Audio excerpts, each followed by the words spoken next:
Imagine a peaceful evening where everything around you feels familiar and safe. Perhaps you are resting in your favorite chair, or you have just finished preparing a warm cup of tea. Or maybe you are watching the gentle glow of your television screen. The room is quiet, the world outside is calm, and nothing seems out of place. Then, without warning, a strange feeling begins inside your chest.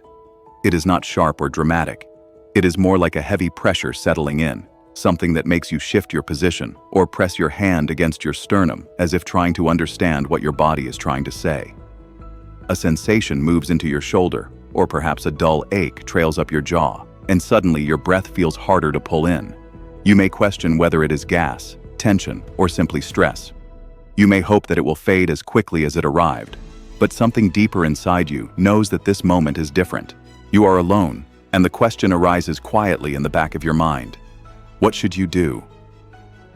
Many people, especially those in their later decades of life, imagine they will automatically know how to react if their heart ever alerts them with distress.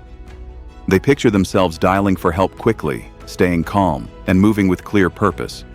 Yet when a real heart emergency begins, the body changes. The mind becomes foggy. The breath shortens.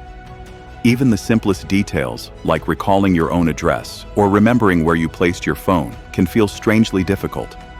That is why this conversation matters so much. It is not about fear. It is about wisdom. It is about understanding how to help yourself in those first few minutes when your heart is asking you to respond with care. It is about turning panic into preparedness and uncertainty into confidence. The first essential truth to understand is that protecting yourself begins long before anything ever goes wrong. People imagine emergencies as sudden, unavoidable events, but in reality, survival begins with preparation.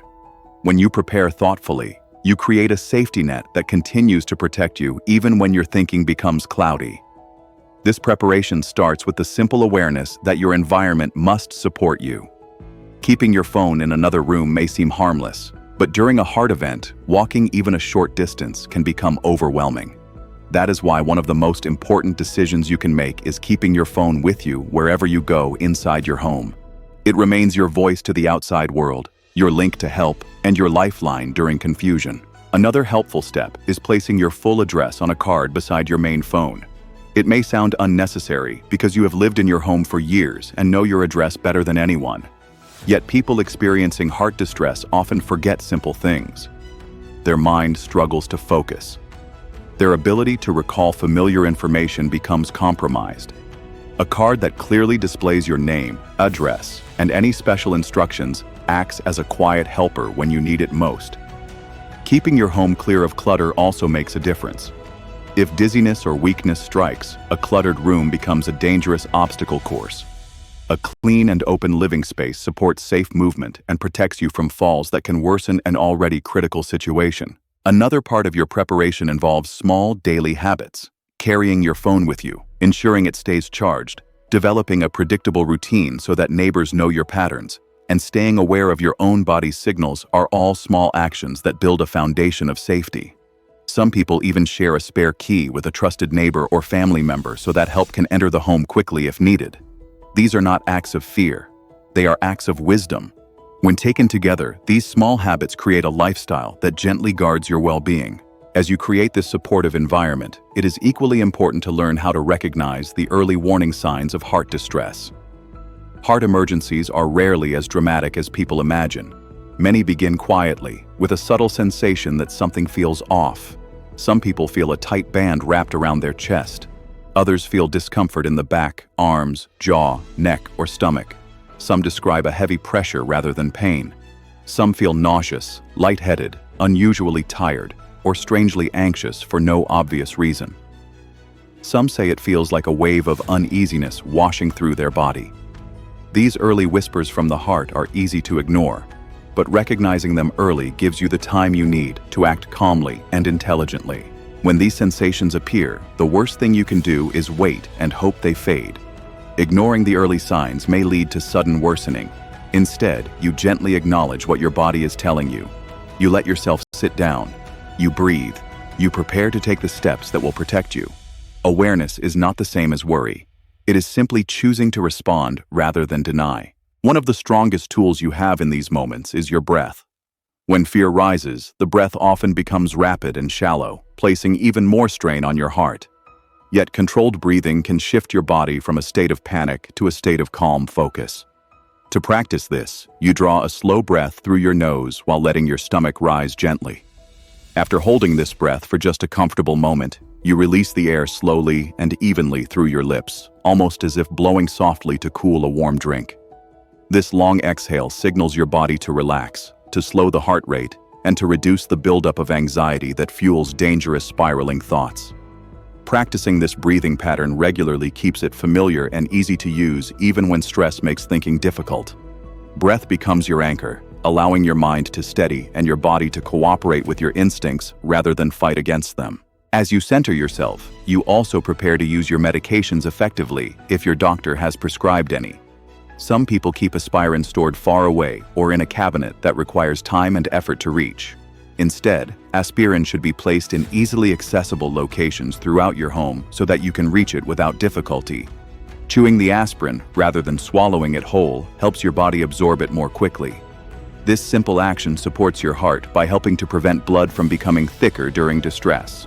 If your doctor has prescribed heart relief medication such as nitroglycerin, you must also store it properly, keeping it in its original container and away from places where heat or humidity might weaken its strength. When using it, you sit down to prevent dizziness. Place it under your tongue and allow it to dissolve naturally. These steps may feel small, but they work harmoniously with your body and support your well-being in crucial moments. Another life-protecting action that few people think about until it is too late is making sure help can reach you. During a heart emergency, the first few actions you take matter deeply. Many people instinctively reach for their phone before doing anything else. But if your door is locked and you lose consciousness, help may arrive but be unable to enter. That is why unlocking your door at the earliest sign of trouble is one of the smartest decisions you can make. This simple step allows rescuers to reach you quickly rather than spending precious minutes trying to break in or waiting for someone to provide access. Turning on your lights, making your address visible, and having a lockbox with a spare key are small acts that open the path between you and the assistance you may need. These decisions are the difference between isolation and connection during an emergency. Your body posture also plays a powerful role during heart distress. Many people assume lying down flat is the best way to rest, but this position can actually make breathing more difficult and place more strain on your heart. Instead, sitting upright with your back supported and your knees bent allows blood to circulate more effectively and gives your lungs room to expand. This posture eases pressure on your chest and supports better oxygen flow. If faintness begins, gently lowering yourself to your side prevents injury and maintains an open airway. This simple positioning works with your body rather than against it, creating a safer internal environment while you wait for help. The final piece of protection is practice. Knowledge alone is not enough. When the heart panics, memory fades. That is why practicing your emergency routine once in a while helps transform unfamiliar actions into instinctive responses. Practicing means picking up your phone while seated and confirming where your emergency card is placed.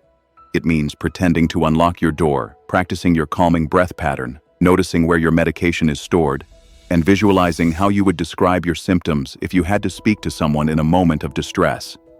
This rehearsal trains your body and mind to move calmly and automatically when fear tries to take control. Instead of scrambling in confusion, you follow a rhythm you have practiced, and that rhythm becomes your strength. When all of these ideas flow together, a complete picture forms. You have prepared your home to support you. You have learned to recognize the early whispers of distress from your heart. You have strengthened your breath to calm your body. You have ensured your medications are accessible and understood. You have made it easy for rescuers to reach you. You have learned how to position your body safely, and you have practiced your plan so that fear does not steal your clarity. This is not just preparation. This is a form of self-respect. It is a declaration that your life is valuable and deserves protection. As this long and thoughtful conversation comes to its close, I want you to feel empowered rather than scared. You are capable of protecting yourself in ways that genuinely matter. Emergencies may feel unpredictable, but your response does not have to be. Each step you take toward preparation becomes a quiet promise to yourself that you will not be caught unready. The beauty of these actions is that they do not require youth, strength, technology, or complicated equipment. They require only awareness and consistency. By creating a safe environment, by understanding your body's whispers, by practicing calm breathing, by keeping your medications ready, by unlocking your door early, by placing your body in a supportive position, and by reviewing your plan once in a while, you build a bridge of safety that can carry you through even the most frightening moments. Share this knowledge with someone you care about. You may save not only your own life, but the life of someone who has never heard these truths. And if you found comfort, clarity, or strength in this conversation, stay connected, remain engaged, and allow this growing community to continue supporting your well-being. Together, we can replace fear with preparation and uncertainty with confidence, ensuring that no one faces their most vulnerable moments without guidance and hope.